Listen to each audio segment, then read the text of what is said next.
Любителям да, нет.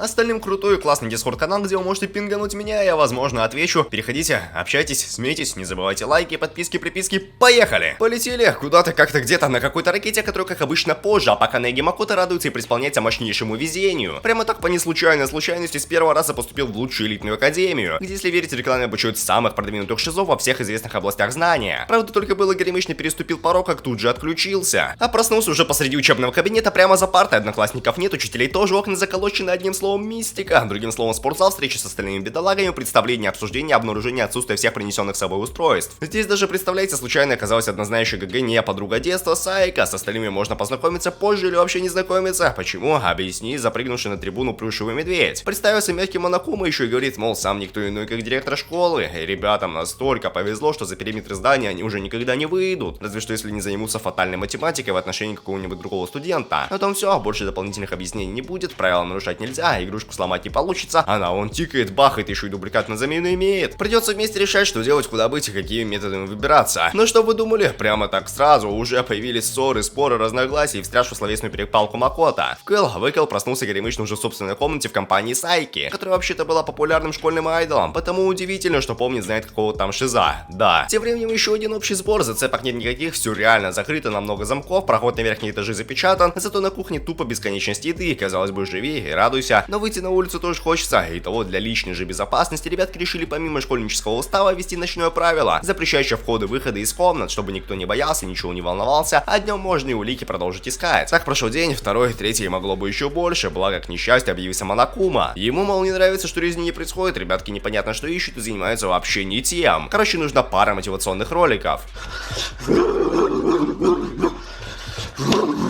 И тут всех осенило, никакая помощь никуда никогда не прибудет, родные скисли, потому сопли, слезы, слюни, сопли и, конечно, обещание Неги защитить, помочь и выбраться прямо во что бы то ни стало в любом случае. А обещание нужно правильно выполнять. Так что раз горемычная просит обменяться комнатами на одну ночь из-за каких-то подозрительных шумов у себя, то почему бы нет? И то, что санузлы в мужских спальнях не запираются и прочие подозрительные качества с выданными лично директором инструментами по вычислению вообще никаких подозрений, естественно, не вызывают. Ладно. Спокойной ночи. На утро все, как обычно, собрались на завтрак, ждут час-два, а Сайки все нет и нет. Ну, как я так и понял, нужно проверить комнату, где, что вы думали, все стены истерзаны, дверь поломана, а ванная скисшая, проткнутая горемычная. Без очередного отключения не обойтись. Проснулся Макото опять в спортзале, снова рядом с остальными, очередное, понимаете, собрание. Наконец, важная информация о дополнительном условии, необходимом, чтобы покинуть заведение. Шизам, оказывается, предстоит вычислить вычислителя. Если они все верно расследуют, виновного ждет наказание. А если нет, поделит всех, кроме победителя, которого так и быть отпустят. Все в шоке, Дзюнка особенно. О правилах и запрете вреде игрушкам бедолага, конечно, не помнила, потому получила заслуженные пару-тройку штыков. Что до остальных, пошли собирать улики, а что еще делать? Сам процесс долгий, душный, поэтому я его скипну. Все, что вам нужно знать, горемычно заметил краску от лежащей на полу катаны на руке от Киши, торчащий из живота нож, который вообще не мог системно исполосовать, еще какие-то цифры, шифры, знаки и диск с фотожалами почивших айдолов. Все, пора ехать на судебное заседание, решать кто, по что, за что, когда. И как понимаете, все происходящее сущая клоунада, ГГ никто не верит, но вот выяснилось, что нож с кухни он не брал, а сделал это сама Сайка и уже верят. А еще факты касаемо всего собранного ранее, в том числе найденные Кёка Киригири отпечатки в блокноте указывают на то, что на самом деле сама Аткиши планировала подставить бедного несчастного Макото, для чего поменялась комнатами, рокировала таблички на дверях, оставила кому-то другому записку и дождалась цель. Только, видимо, как-то так неудачно вышло, что план провалился. Слабая оказалась слабой сама же, от рук обидчика пострадала, перед тем успев написать на стене имя виновного. Ну, то есть, понимаете, никакие там были не цифры, а просто перевернутые вслепую написанные буквы. До чего даже попавший в ряды шкил шифровальщик не догадался, а вот Неги понял, осознал и больше того, на 1000% уверен, что никто, кроме перспективного баскетболиста, не мог избавиться от улик, закинув рубашку шариком прямиком в мусоросжигательную топку, минуя решетку. В общем, все, вычисления верны, голоса единогласны. На то, что случившееся было самообороной, всем плевать, Шиз получил заслуженные миллионы ударов мячиками и, соответственно, того, скис. Насчет рефлексии и обдумывания случившегося, так по заветам Кёка, не надо печалиться, вся жизнь впереди, нужно тупо действовать по ситуации, не поддаваться на провокации, ставить анекдоты, писать лайки и перестать строить из себя главного героя аниме. К слову, в честь положительного исхода бедолагам открыли доступ на второй этаж, там спортклуб, бассейн, библиотека и еще много всего полезного для скрытого отделения, о котором никто не узнает, ничего не заметит, в частности раздевалки, куда попасть можно только приложив собственный ключ-справочник к замку. Делиться личными принадлежностями с другими запрещается, а попытка пробраться в помещение для другого пола карается очередью из минигана. Из важного, Тагами засел за чтение различного рода макулатуры, а некая пятиглазая Фукава следит, смотрит, одним словом влюбилась, другим словом баня, в смысле реально настоящая парная, в которую пара шизов Авада и Кёитака засели мериться, кто выносливый, кто прав, кто виноват. А на утро уже все, никаких противоречий, закадычные друзья прямо не разлей вода. Остальные тоже вроде ничего, живут себе, никого не трогают, а это значит только одно. Пора Монокуме опять объявиться, чтобы раздать всем какие-то секретные послания, сомнительные содержания с постыдными секретами самих бедолаг. Условия простые и понятные, если деление в ближайшие часы не случится, о неположительных качествах узнает весь мир. Не знаю, что мешает челам тупо ждать, пока в сводках новостей снаружи не появятся какие-то известия, которые сыграют им только на руку, глядишь, пропавших искать начнут. Ну ладно, во-первых, не начнут, а во-вторых, на утро уже и так нашли, правда, без намека на доброе здравие, зато с кучей сопутствующих улик, проводами, пропавшими справочниками и точно указывающими на конкретную личность уликами. Тагами даже с чего-то вдруг решил рассказать ГГ на почерк какого злодея все похоже. Ножниц, правда, не было, зато сам виновник документальных хроник с раздвоением личности находится среди учащихся. А причем здесь стеснительная Фукава, закрывшийся в комнате, узнаете сразу после анекдота. Как-то раз Аристофан привез из Африки банан, а продолжение Аника я не придумал. Что до Пятиглазой, так она реально не виновата. Во-первых, никаких стрижущих предметов на месте не обнаружено, а во-вторых, особенность серийной жизнички, тщательный выбор исключительно мужских целей. А значит, все сделал, выдал и подстроил не что иное, как сам единственный знающий о всяких там ритуалах Тагами. Ну и здесь промах чел, оказывается, решил развлечься и специально инсценировал лишние приколы, сбив всех с толку. А что еще важнее, Киши программист реально был стандартным фотошопом, то есть парнем, скрывающим от всех свой секрет, от страха раскрытия которого решил стать мощнее, сильнее, для чего понадобился труд, упорство и тренировки. Помочь должен была Вада, но он так, понимаете, вышла, вспомнил прошлое, былое, зависть, ненависть, злость и все. Никому, кроме Кьюитаки, вообще не обидно, нисколько не досадно. Самого же виновного прокатили в колеснице и замесили в фар, чтобы подать к плюшевому медвежьему столу. Вместе с чаем и клифхангером на неизвестные собеседники, соучастники и идейного вдохновителя всего происходящего. Из плюсов новый этаж разблокирован и бесконечность денег в подарок потенциальному выпускнику. Из еще больших плюсов раздевалки нашли оставленный программистером ноутбук, самообучающимся искусственным интеллектом в комплекте. Он, чтобы вы знали, не знает о подкисании создателя, зато так и быть может воссоздать байкерскую проекцию, чтобы провести бодрящую, приводящую в чувство лекцию. Но самое критически, категорически важное в файлах откуда-то имеется фотокарточка выбывших из обучения бедолаг. Между тем опять и снова споры, ссоры, разногласия. На этот раз по части прав на использование той самой программы, а то Ямада сама лично втихую переписывался ночью с программой. А Кьюитаки подобное вообще не понравилось,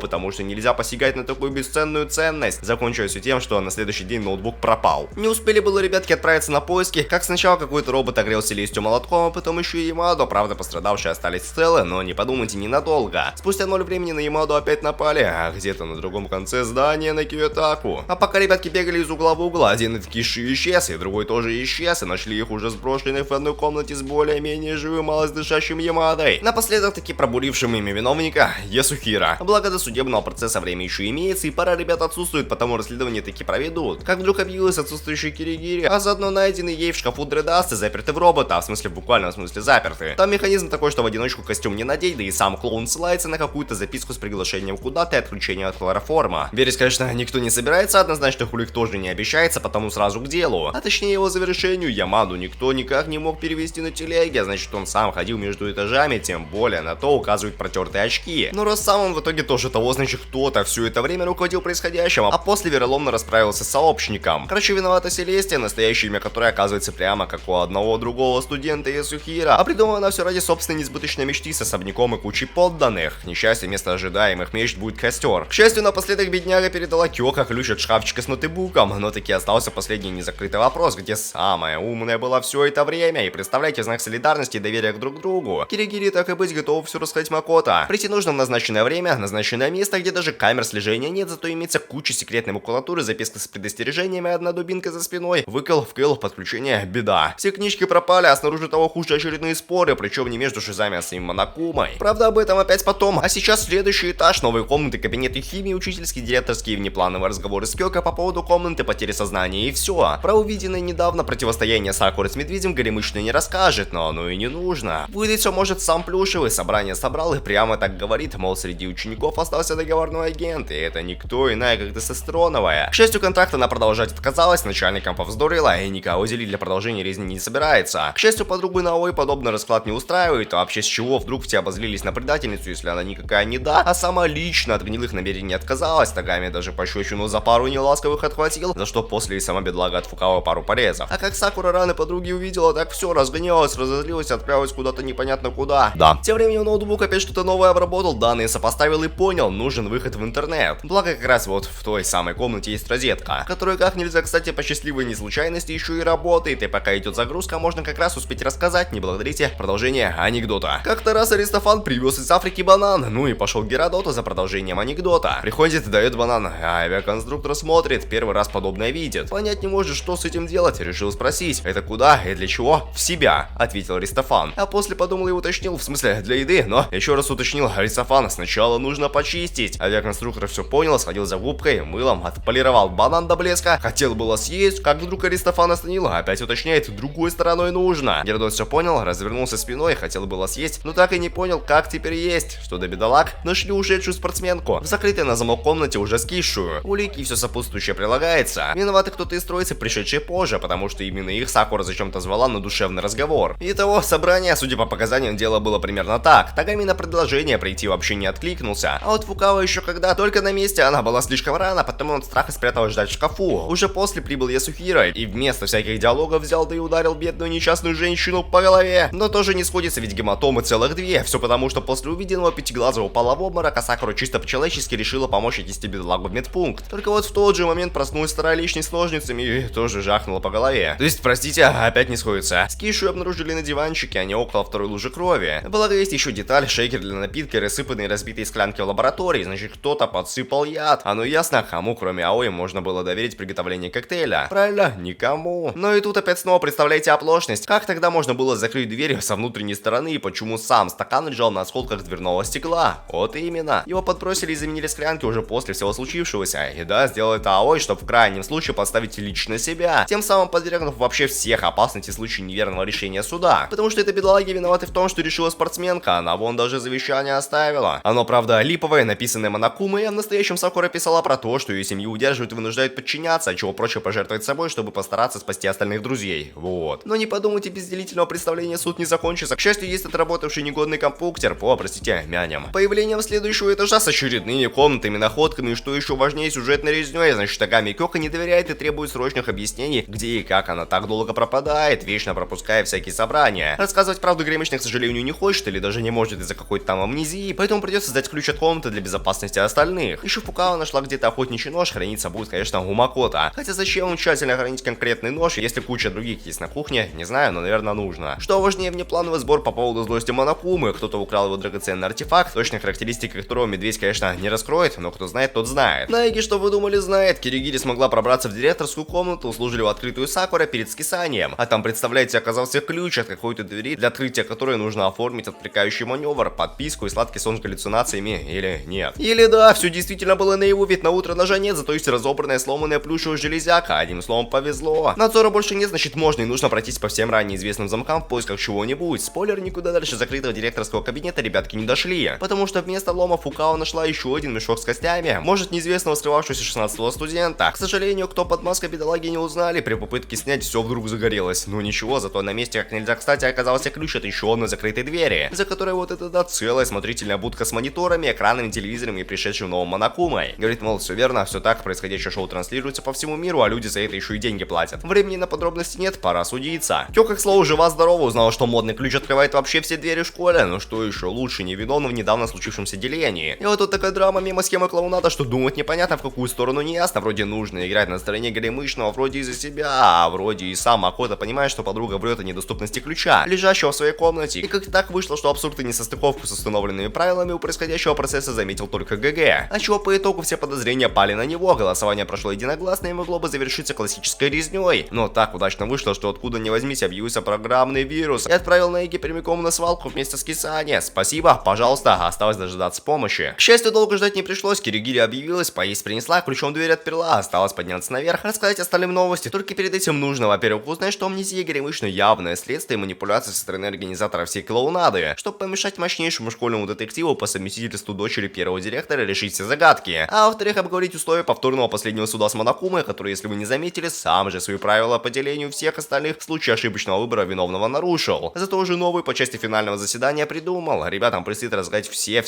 тайны, которые хранит Академия, и узнать, кто же это тот загадочный почивший последний ученик. Звучит кринжово, на практике вовсе шиза. Если коротко, остальные двери открыты, можно исследовать на здоровье. На верхних этажах сплошная разруха. В кабинете директора тайная комната с его скелетом, электронным пропуском и картой памяти, где записано видео с согласием всех учеников остаться в Академии до конца своих дней в случае чего. А среди поломанных шкафчиков, представляете, Макото нашел тетради и записанные книжки всех, в том числе Кёка. Правда, дело странное, она сама же в дневнике пишет, как отец предостерегал о вероятности попасть в какую-то школу отчаяния номер 2. Что странно, ведь ранее Горемычный говорила, мол, отца не помнит, и вообще он бросил ее еще в детстве. Еще был морг с 9 заполненными камерами, и внезапная фотожаба от медведя со всеми 15 здоровыми учениками, кроме самого ГГ, чего ну точно быть не могло. Правда, у других тоже имеются идентичные снимки без их участия, а значит, если сложить все плюсы, минусы, известия и информацию, вывод напрашивается один. Вообще, у всех бедлах фатальная вызвана неизвестно как амнезия. Прибавив к этому отсутствие одного откисшего в морге и четко выверенное сокрытие хоть малейших фактов, а выбывшие из состязания в самом начале Нашима Джунка. Можно с уверенностью заявить, что за случившимся стоит именно она, и действительно все так. А в самом начале Гниль поменялась со своей сестрой местами, пострелив сразу 2 зайцев, и сама из игры вышла и от родственницы избавилась. И лекцию провела, значит, дело было так. Поступили Горемычные в Академию еще 2 года назад. Спустя один счастливый беззаботный курс во всем мире воцарился хаос, разруха и фатальное отчаяние с медвежьими головами у людей. Школа, соответственно, тоже не обошло стороной, что, естественно, в том числе входила в планы Джунка. И теперь в качестве финала осталось только решить, на что готова пойти бедолаги, чтобы покинуть злосчастные стены. Снаружи 0 чистого воздуха, но весь климат внутри поддерживается организатором. Так что либо все единогласно выберут выход и поделят Гниля, либо кто-то один пойдет в отказ, чтобы остаться в благоприятной среде, и тогда поделят на Эги. Чем все закончится, думаю, и так понятно. Конечно же, Горемычный скажет всем и каждому бодрящую реплику о превозмогании, самым лучшим, что только ждет ребят где-то, когда-то в светлом обозримом будущем, и получается все. Финита комедия Джунка пересчитали, каждому из существующих методов герои открыли дверь, а вот что с ними случилось дальше, это уже совсем другая история, которую я вам расскажу когда-нибудь потом, если вдруг на этом душном пересказе кринжовая мафия наберется много лайков, потому что, понимаете, чисто по-человечески, поймите, я устал от этого псевдодетектива, в котором вообще все лежит ровно на своих местах, чтобы зритель сам тоже ничего нигде не перепутал из-за лишних улик, мемов, схемов, лайков и прочих активностей. Свои варианты продолжения Аника с Аристофаном пишите в комментарии. Пока.